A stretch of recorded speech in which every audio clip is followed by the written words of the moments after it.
And Ephesians 6:12 says it very clearly, for we do not wrestle against flesh and blood. And I want to point out that whenever I mention any people group, if I mention it in a bad way, please understand I'm not saying I'm against those people.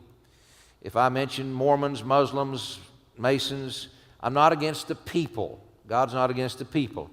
I'm against the principalities and powers that lead them in the wrong way. So always remember that. So our fight's not against people. That's kind of hard to remember sometimes when people are giving you a hard time. But it's against principalities, against powers, against the rulers of the darkness of this age, against spiritual hosts of wickedness in the heavenly places. So the real fight is in the unseen realm, isn't it? Now, unfortunately, a lot of Christians just stop with, for we do not wrestle. See, God called us all to be warriors and not wimps, didn't He? All of us are called to this, not just a select few.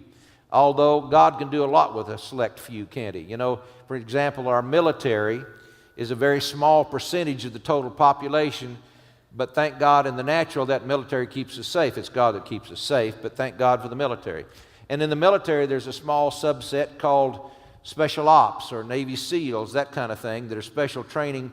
And they're in jobs that are much more hazardous even than the military as a whole, and thank God for them. You don't win a war with just Special Ops or Navy SEALs, but you don't win a war without them either. It's important. And sometimes those who are really engaged in spiritual warfare are like those Special Ops. But remember, our fight is in the unseen realm. Now, most Spirit-filled Christians would say, I agree with that.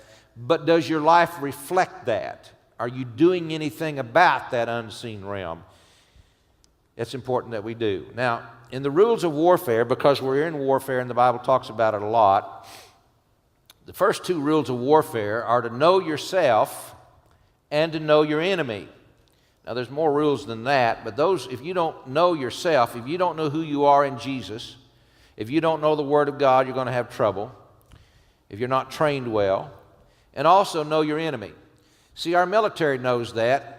And there's large portions of our military that are devoted to studying our potential and real enemies. And thank God for that.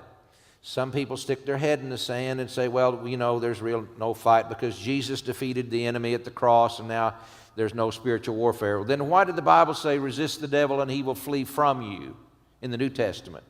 Why did the Bible say be sober, be vigilant, because your adversary, the devil, walks about as a roaring lion seeking whom he may devour? You say, well, but he's a toothless lion. Well, he can still gum you to death. See, listen, folks, the devil has power. He is not all-powerful like our God, but he does have power, and there is a real warfare involved. And if you don't know your enemy's tactics, you're going to get whipped, and every one of us have gotten whipped at some point in our lives in one way or another, and I don't want to do it again. Well, 2 Corinthians chapter 2 and verse 11 says, so that no advantage should be taken of us by Satan, for we're not ignorant of his schemes. So it tells me that it's possible for Satan to take advantage of Spirit-filled believers. This is New Testament, remember, folks.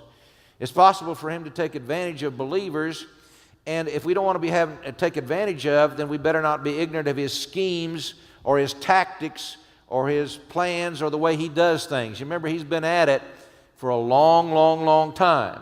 He knows what works on us, and we better know his schemes, and we can know his schemes.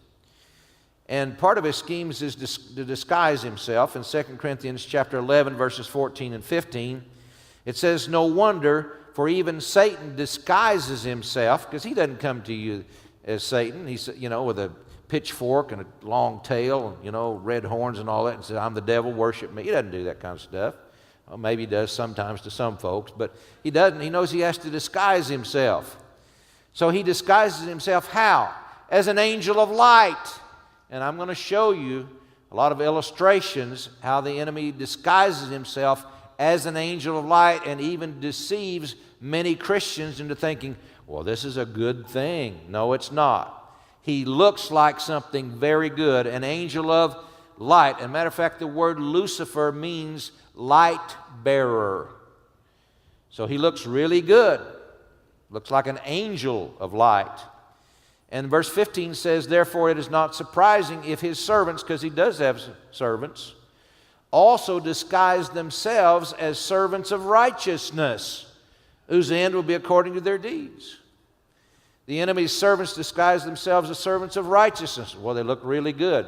How are you going to know? Well, by their fruit you'll know them, for one thing, and the Spirit of God will teach you. So you better know your enemy.